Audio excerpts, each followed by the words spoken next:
Muy bien. Bueno, buenos días, mucho gusto y muchas gracias por la introducción, Judith. Si Perdón, quieren, vamos. Sí. antes, si nos puedes nada más introducirte personalmente un minuto, por favor. Yo puedo decir que Alejandro Noriega es doctor en inteligencia artificial por MIT y que Ujú. actualmente dirige una empresa Prosperia, que es como Ujú. prosperidad utilizando inteligencia artificial. Gracias, Alejandro, adelante. Perfecto. No, muchas gracias a ustedes por el espacio, por la invitación. Realmente encantado de estar aquí. Y si quieren, bueno, pues como bueno, brevísima introducción que ya mencionó Judith, mi nombre es Alejandro Noriega, soy una persona que básicamente desde su formación se dedicó a la interacción entre inteligencia artificial y otras tecnologías, no solo inteligencia artificial, y su potencial impacto para pues mejorar las condiciones de la población desde el punto de vista de salud, desde el punto de vista de protección social. Y bueno, he estado siempre, por ejemplo, con una maestría en políticas públicas y un doctorado en inteligencia artificial aplicada. Y bueno, ahora con una organización llamada Prosperia, como menciona Judith, que nos dedicamos a desarrollar este tipo de tecnologías y sus aplicaciones en áreas con alto impacto como salud y protección social. Les voy a compartir pantalla, solo necesito me den permiso de compartir pantalla. No tengo permiso de compartir.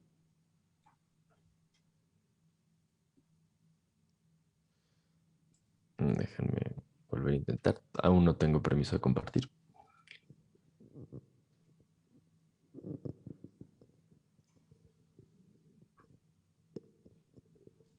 Listo, ya tengo permiso de compartir.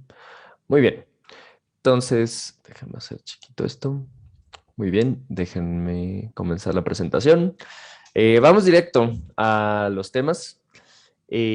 Aquí les traigo, voy a tratar de ir rápido y cubrir diferentes temas y más bien dejar algunos comentarios, preguntas. Inteligencia artificial para protección social y la salud, oportunidades y riesgos.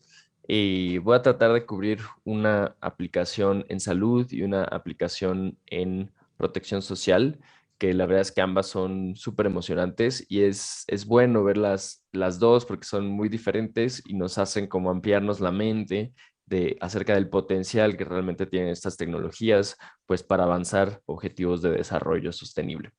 Entonces, va a tener tres partes la presentación. Primero, una breve introducción, que van a ver como un marco un poquito más general, y luego nos vamos a dos casos de uso, uno en salud y otro en protección social.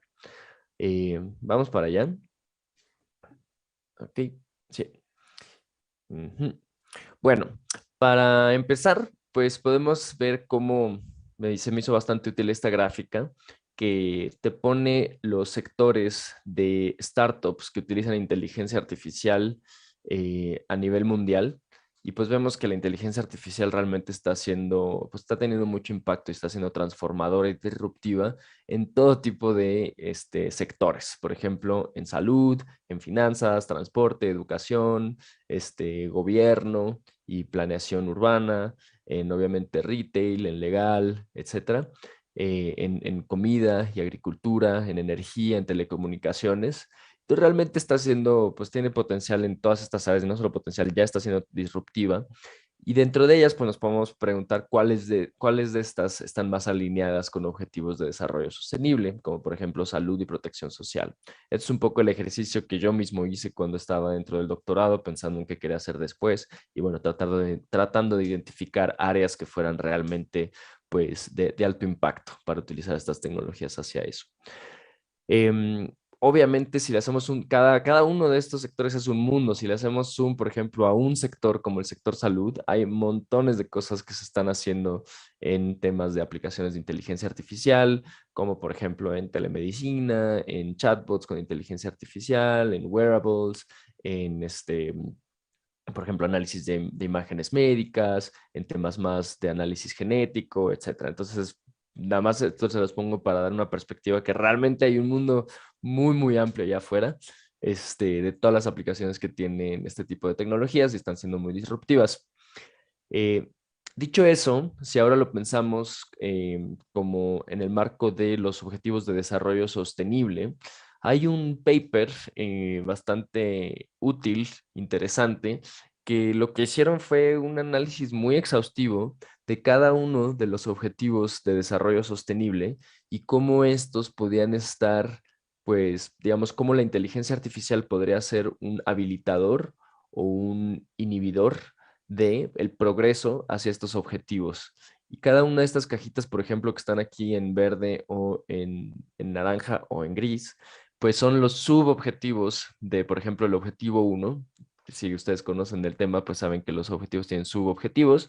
Y lo que hicieron estos investigadores fue, pues, tomar toda la literatura disponible y ver si había más indicios o más literatura abogando porque la inteligencia artificial podía ser, por ejemplo, un habilitador o un inhibidor del subobjetivo uno del subobjetivo 2 3 4 5 A y B, ¿no? Y es muy interesante porque nos da una perspectiva bastante holística de cómo se está viendo a la inteligencia artificial en cuanto a sus potenciales pues, beneficios o daños hacia el avance hacia objetivos de desarrollo sostenible. Entonces, por ejemplo, vemos que en el área de no pobreza, pues está bastante, o sea, tiene ambas, ¿no? Tiene mucho impacto o puede tener mucho impacto positivo, pero también mucho negativo. Probablemente el negativo, el que esté en naranja, sea por pues, todos los temas que tienen que ver con desplazamiento de trabajadores, de mano de obra, por automatización de procesos con inteligencia artificial. Y bueno, muchos de los positivos, algunos de ellos los vamos a ver hoy con un par de ejemplos. Y así podríamos ver cada uno de ellos, pero yo más bien les recomiendo quizá que se puedan ver ese artículo si les interesa el tema, porque la verdad es que da un marco general bastante útil de cómo puede estar teniendo la inteligencia artificial impactos positivos o negativos en cada uno de los objetivos de desarrollo sostenible. El día de hoy les voy a mostrar dos ejemplos, uno de aplicaciones de inteligencia artificial, obviamente de aplicaciones positivas, sobre el objetivo de desarrollo sostenible uno de no pobreza, y también uno sobre el tema de salud. Discúlpenme aquí, el objetivo 3 de salud y bienestar, que como vemos, de hecho tiene un contraste con el objetivo uno en el sentido en que hay muchísimo potencial positivo, pero no tanto negativo, a diferencia del de no pobreza, que sí es ambivalente, ¿no?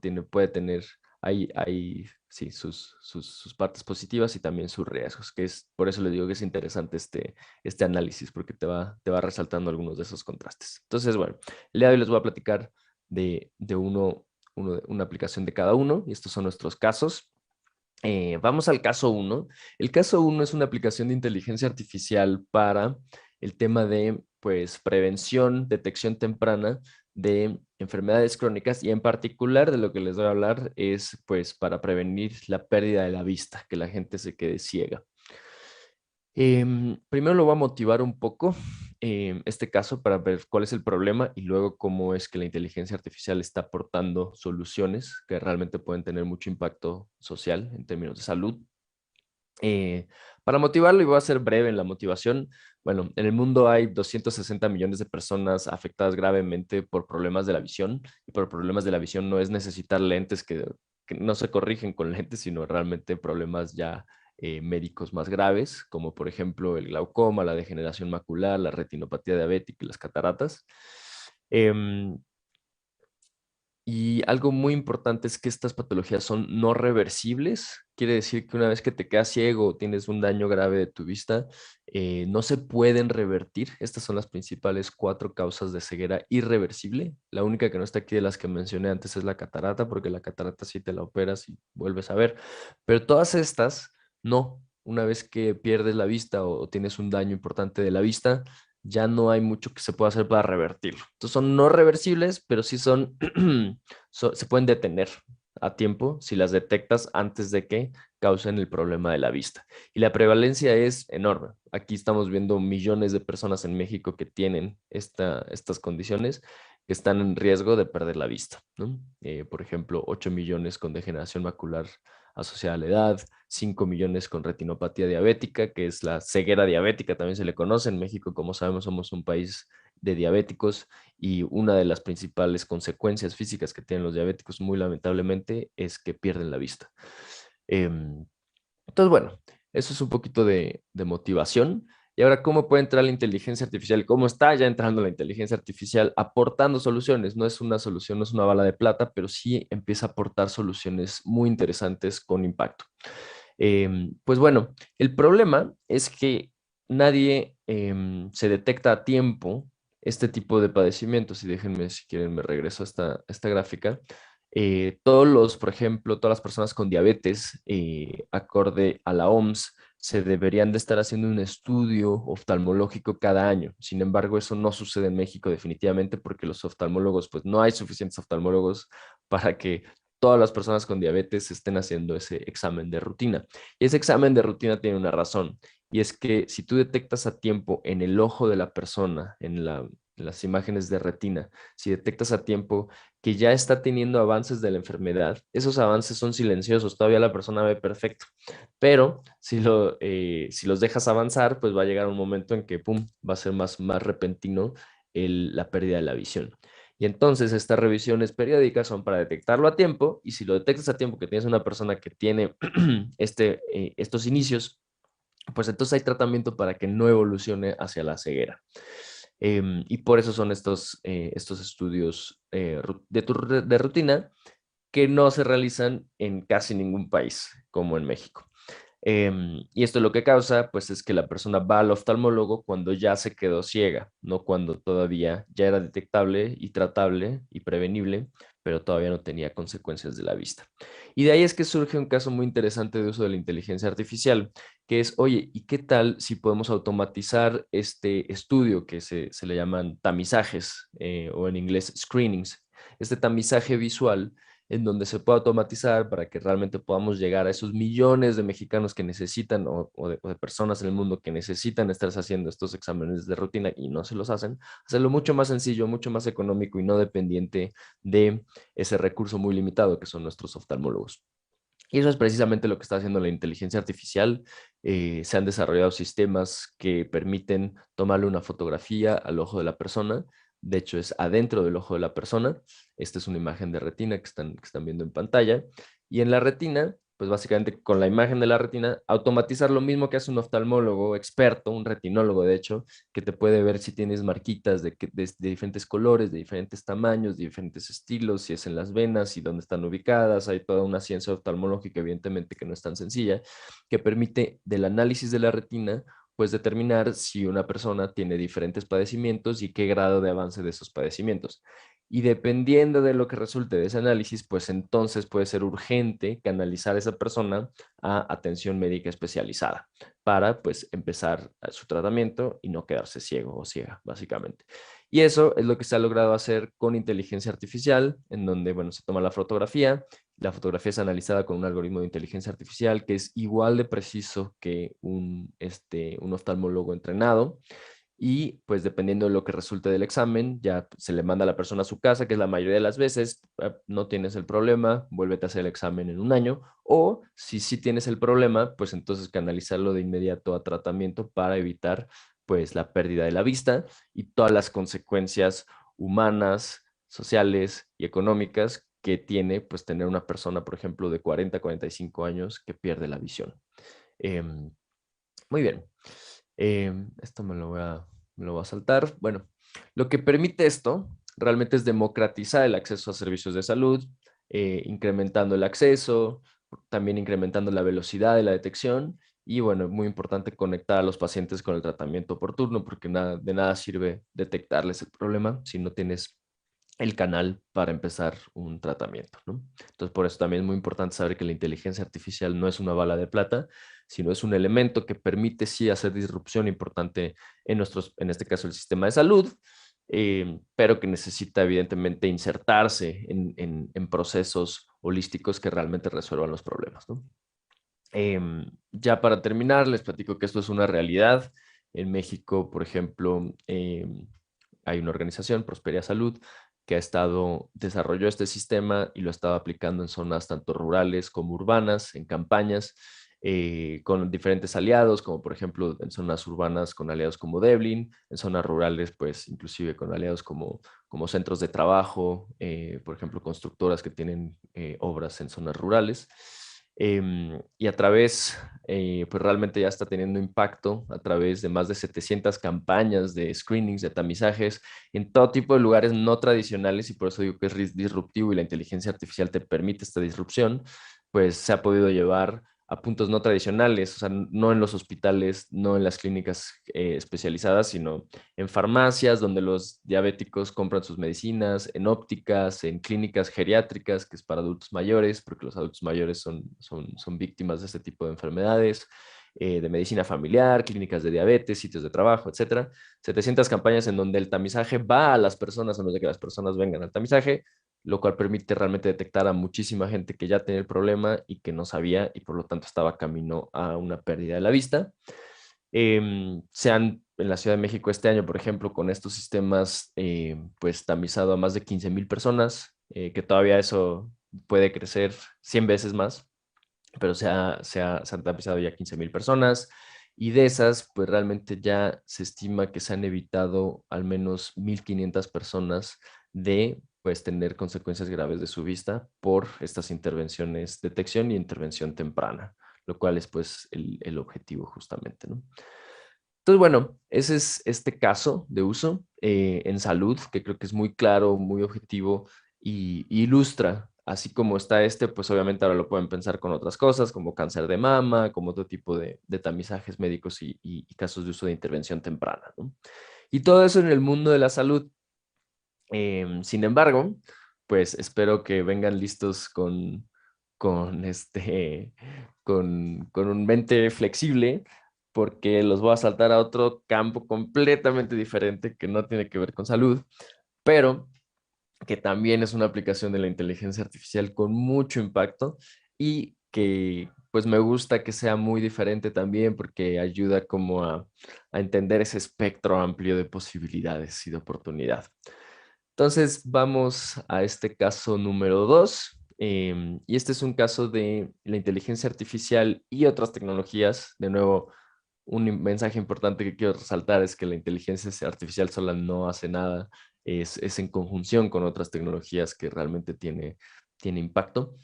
Y bueno, en este caso, hacia mejorar sistemas de protección social, políticas sociales, programas sociales de gobiernos para atender a la población en situación de vulnerabilidad. Entonces, vamos para allá. Caso de uso número 2. Primero que nada, pues cuando hablamos de políticas sociales, de protección social, realmente estamos hablando de algo súper importante y diverso. Sí estamos hablando, por ejemplo, de programas de transferencias monetarias, como era, no sé, en México famosísimo el programa Prospera, que ahora no existe, o el programa por ejemplo, de manutención del adulto mayor, que también en esta administración se ha empujado como nunca antes. Esas son transferencias monetarias muy importantes, pero también servicios de salud subsidiados, por ejemplo, quién recibe servicio de salud subsidiado y quién no, a quién se le acerca ese tipo de servicios. También, pues, pensiones a trabajadores informales, que es, bueno, justamente, por ejemplo, este programa del adulto mayor, pero también vivienda, guarderías, educación, seguridad alimentaria, etcétera. Y respecto a todas estas políticas sociales, pues la verdad es que quisiéramos que fueran precisas, que fueran eficientes, que fueran equitativas, que fueran transparentes. Y la realidad es que en América Latina, y digo América Latina porque lo conocemos muy bien en Prosper, hemos trabajado ya en más de 10 países de América Latina en los últimos 4 años con gobiernos nacionales y estatales. Y pues realmente hay mucha área de oportunidad, para nadie es una sorpresa, en avanzar ese tipo de políticas sociales hacia estos objetivos de precisión, eficiencia, equitatividad y transparencia. Y para eso hay algunos roles que les voy a platicar de una aplicación de inteligencia artificial, de nuevo inteligencia artificial y otras metodologías, otras tecnologías en conjunto, que realmente tienen que aportar hacia esos objetivos y con mucho impacto. Entonces vamos para allá. Eh, Les voy a hablar de la inteligencia artificial para la inclusión social, utilizando principalmente imágenes satelitales y análisis con modelos de Machine Learning sobre imágenes satelitales para luego apoyo de toma de decisiones. Creo que me va a saltar la parte más metodológica y creo que los casos van a hablar por sí mismos. Em, Les voy a dar por ejemplo, un proyecto, les voy a hablar de dos proyectos en particular y creo que justo tengo todavía, sí, 15 minutos o 10 al menos. Em, un caso de uso en Costa Rica que hicimos nosotros con el Gobierno Nacional de Costa Rica sobre optimizar lo que se conoce como el registro social de beneficiarios, buscando reducir los errores de exclusión y los errores de inclusión. Y les voy a platicar primero qué significa eso. Registro social es un término que se utiliza para aquellas bases de datos, registros que tienen la mayoría de los países ya, al menos México no, de hecho, pero debiera, que registran, número uno, a toda la población que son beneficiarios de programas sociales del gobierno. Por ejemplo, y idealmente tienes a cualquier tipo de programa social, tienes una sola base de datos que dice Chuchito Pérez recibe este programa social y este otro programa social. Y número dos, también buscan tener a la población que quizá no recibe actualmente un programa social, pero podría recibirlo porque está en una situación de vulnerabilidad. Y por lo tanto, estos registros sociales tienden a ser la puerta de entrada a toda la red de protección social de un gobierno, como es en el caso de Costa Rica, como es en el caso de Colombia, como es en el caso de Panamá, como es en el caso de República Dominicana, como es en el caso de Brasil, como es en el caso de Uruguay, etcétera, ¿no? La mayoría de, bueno, digamos que un 60-70% de países tienen este tipo de registro social y es muy útil. Sin embargo, hay una gran preocupación de quién no está en ese registro social y a eso le llamamos errores de exclusión, especialmente población en situación de vulnerabilidad social que no está en ese tipo de registro social y por lo tanto está excluida de toda la red de protección social, todos los programas sociales del país. Y al gobierno de Costa Rica pues se tomó muy en serio esa pregunta y querían pues asegurarse que básicamente muéstrame quiénes no están y son vulnerables porque los quiero incluir. Eh, y para eso, pues hay la inteligencia artificial tuvo un rol importante en hacerlo. ¿Cómo? Pues fíjense que podemos hacer analítica geoespacial utilizando imágenes satelitales de alta resolución para encontrar la población clave que cumple con tres características. Em, una característica es básicamente si vemos un mapa de una gran ciudad o una gran zona metropolitana como es todo el área central de Costa Rica, que son 4 ciudades juntas, pues tenemos que encontrar, número uno, dónde hay casas, dónde hay áreas habitacionales. Y todo esto es para saber a dónde enviar a la gente en campo, perdón, creo que me salté esa parte, para incluir a la gente en el registro social, se necesita enviar trabajadores sociales en campo a tocar las puertas de las casas, a levantar un cuestionario socioeconómico y entonces las personas entran al registro social y ya estando ahí, entonces pueden acceder a los programas sociales. El problema es que cuesta caro enviar a los trabajadores en campo, es de la parte operativa más cara de las políticas sociales, es pues enviar a los trabajadores en campo. Y para eso, pues, ya que quieren incluir el gobierno de Costa Rica al mayor número de personas posibles que no estén dentro de su programa, de sus programas sociales actualmente, pero que deberían de estar adentro, entonces, pues nosotros les ayudamos a optimizar a dónde enviar a esos trabajadores sociales, a hacer lo que se le conoce como una búsqueda activa de beneficiarios. Para eso la inteligencia artificial pues fue clave. ¿Por qué? Porque nos permitió hacer analítica geoespacial. Imagínense, por ejemplo, en este mapa, en este pedacito del mapa, aunque esto es un pedazo de toda una ciudad muy grande, pues número uno queremos saber lo que es población, lo que son casas donde vive la gente, de todo lo demás, ¿no? Por ejemplo, aquí, pues todas estas zonas, está adentro de la ciudad, ¿eh? Pues tenemos un río, tenemos zonas que inclusive están medio cultivadas, zonas verdes, parques. También tenemos, no se muestra en esta imagen, pero tenemos zonas comerciales, tenemos estadios, tenemos cementerios y todo eso, pues no son zonas a las que queremos ir. Entonces, número uno, queremos áreas habitacionales, que es un poquito lo que se está filtrando aquí en este mapa, área habitacional.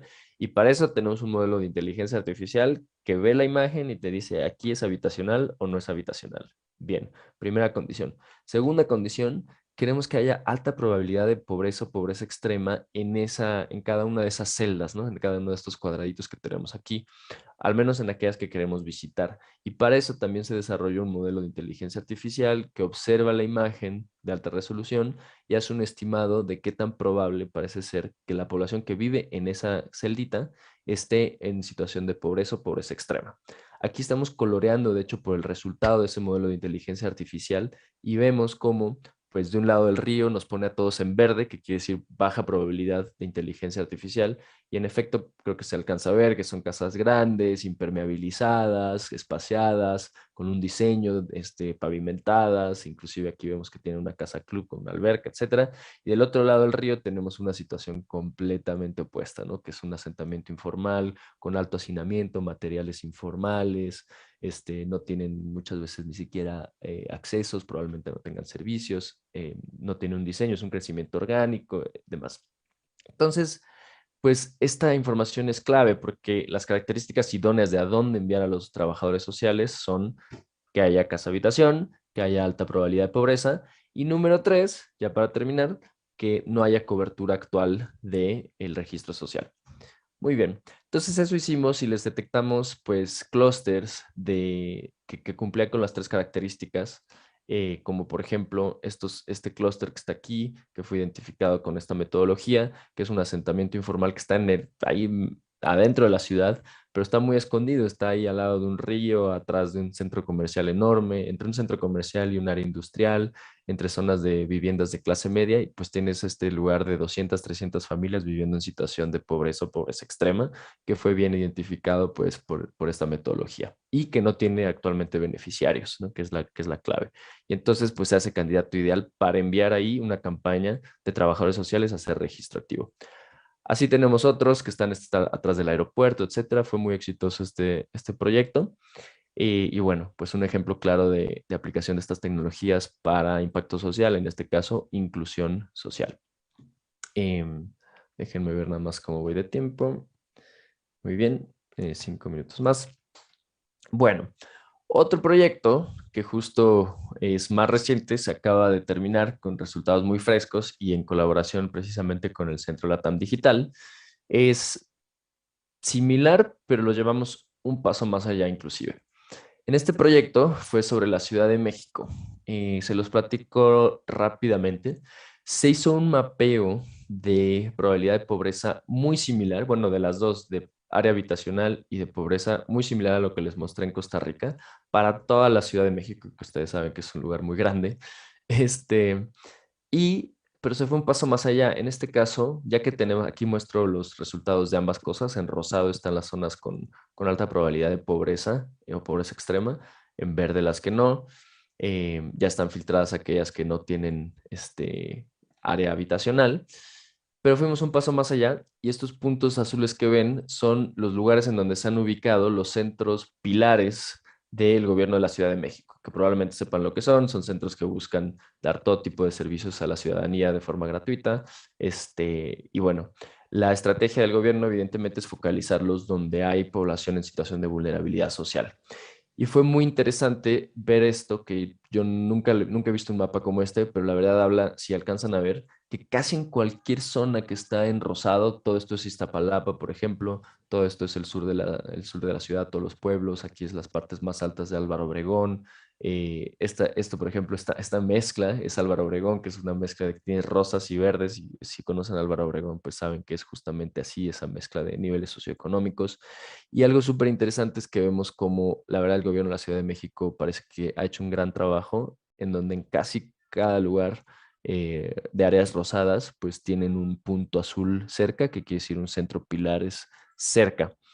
Em, y lo podemos llevar un paso más allá. Hicimos analítica geoespacial en donde hicimos áreas de influencia de 30 minutos caminando para cada uno de los puntos pilares, y son estas áreas rojas. Quiere decir que si estás dentro de un área roja, tienes un punto pilar, un centro pilar a menos de 30 minutos caminando. Hay zonas que no tienen cobertura, como pueden ver esta zona, toda esta zona que está aquí, estas zonas que están por acá, estas zonas que están por acá, que no tienen un centro pilar cerca. Ok, podemos filtrar las que sí y las que no. Aquí ya dejamos nada más en colorcito los lugares que no tienen actualmente cobertura de un centro pilar cercano y siguen coloreados, si se dan cuenta, por probabilidad de pobreza. Entonces, algo muy interesante es que la mayoría de los lugares que vemos que no tienen cobertura se ven verdes, quiere decir que son lugares pues, de niveles socioeconómicos altos, que no tienen probabilidad de pobreza, lo cual habla bien de la política de la ubicación de los centros pilares. Sin embargo, si vemos algunos lugares rosas que no tienen cobertura de centros pilares, lo cual también, pues, primer mensaje, aplausos para el gobierno de la Ciudad de México porque lo ha hecho muy bien, este tipo de análisis en otros países que lo hemos hecho, creo que es el mejor caso, el mejor ejemplo que he visto. Sin embargo, todavía hay algo de área de oportunidad, por ejemplo, si quisieran invertir en 5 centros pilares más, con este tipo de herramienta les podríamos recomendar exactamente dónde invertir para maximizar la cobertura de población vulnerable.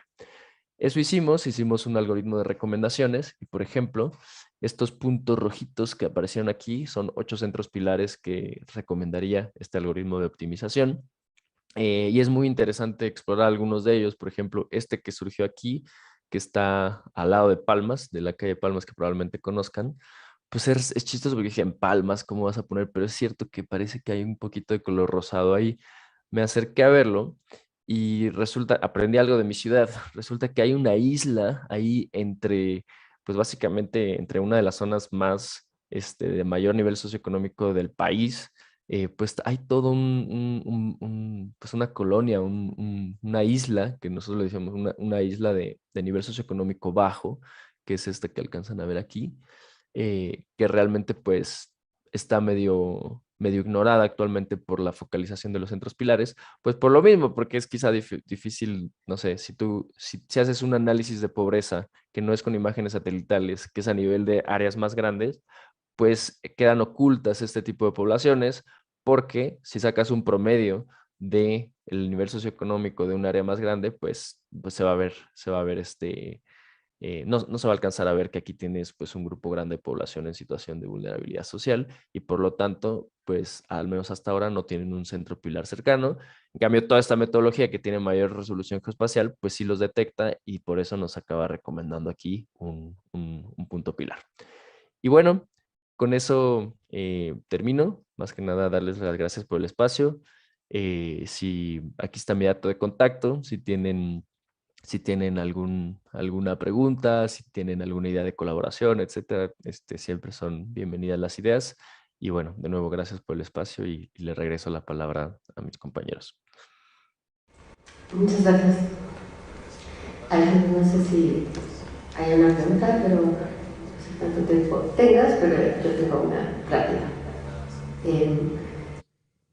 Obviamente, felicidades por el trabajo. Me parece muy importante todo lo que han hecho estos mapas, que le dan evidencia a los gobiernos, en este caso el que hiciste para el gobierno de la Ciudad de México.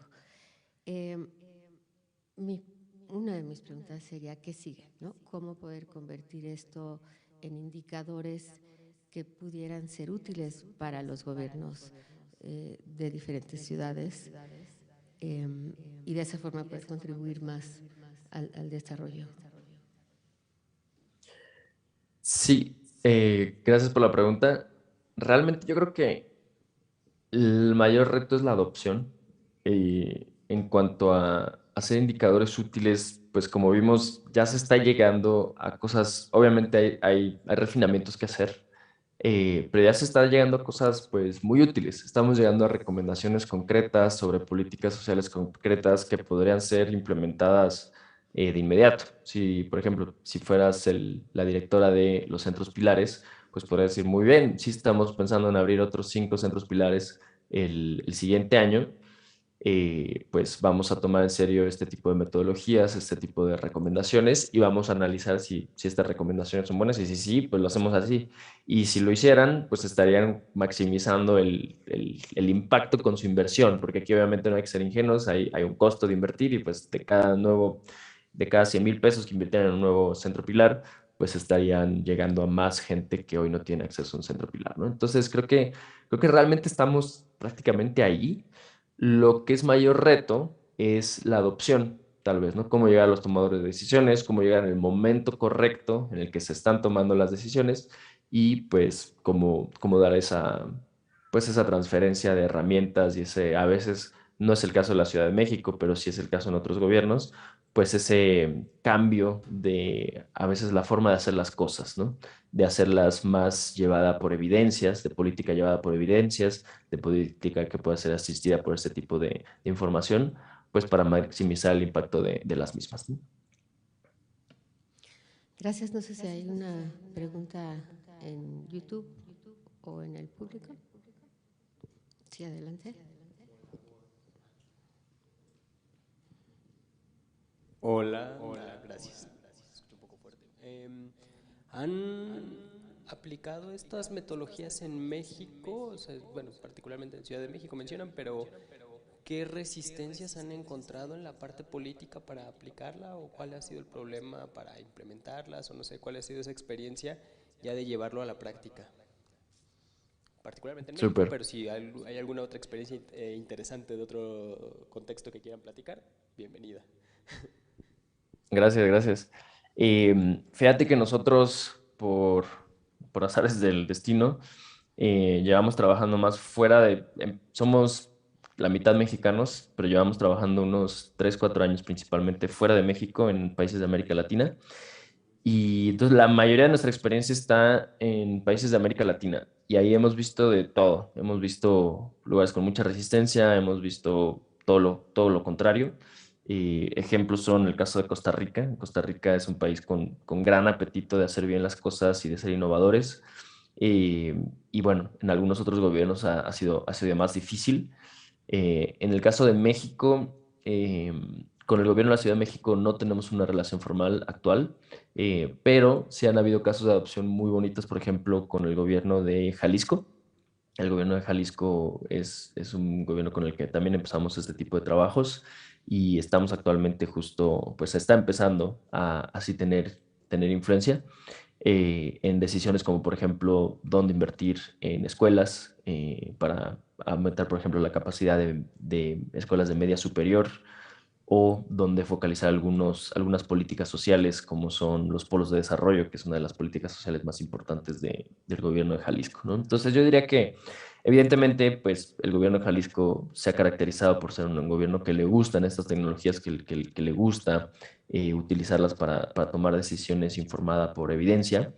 Eh, Habrán otros gobiernos que sean menos no sé, adeptos actualmente a esta adopción, pero al menos en cuanto a estrategia, la verdad es que son nuevas estas tecnologías y hay que empezar como con cualquier otra tecnología. Si te tomas una clase como de startups de tecnología, siempre te van a decir, pues encuentra tus first adopters, ¿no? A tus primeros usuarios. Y pues justamente hay de esos en México y creo que hay que empezar por ahí y creo que con el ejemplo, muy rápidamente eso se puede expandir a otros perfiles de tomadores de decisiones que puedan ser un poco más renuentes o menos cercanos a este tipo de herramientas, ¿no? Pues muchas gracias, Alejandro, pero no puedo dejar de mencionar que hace un par de semanas, 2 o 3 semanas, tuvimos un Ujú, taller con funcionarios de Coneval, que en México es uno de los institutos que mide la pobreza, y también con funcionarios de la Ciudad de México. Entonces estuvieron muy bien impresionados por este trabajo, incluso dispuestos a entender más de cómo acompañar las medidas que ya tienen para medir la pobreza con nuevas tecnologías y en especial con lo que están haciendo en Prosperia. Entonces, pues es un primer paso en la Ciudad de México que debemos de continuar. Y había 2 o 3 personas de Coneval en especial, ¿no? ujú. Entonces, ahí vamos, ahí vas, muy bien. Pues muchísimas Vamos. gracias, Alejandro. Vamos a tomarnos 10 minutos para un coffee break y regresamos. Perfecto.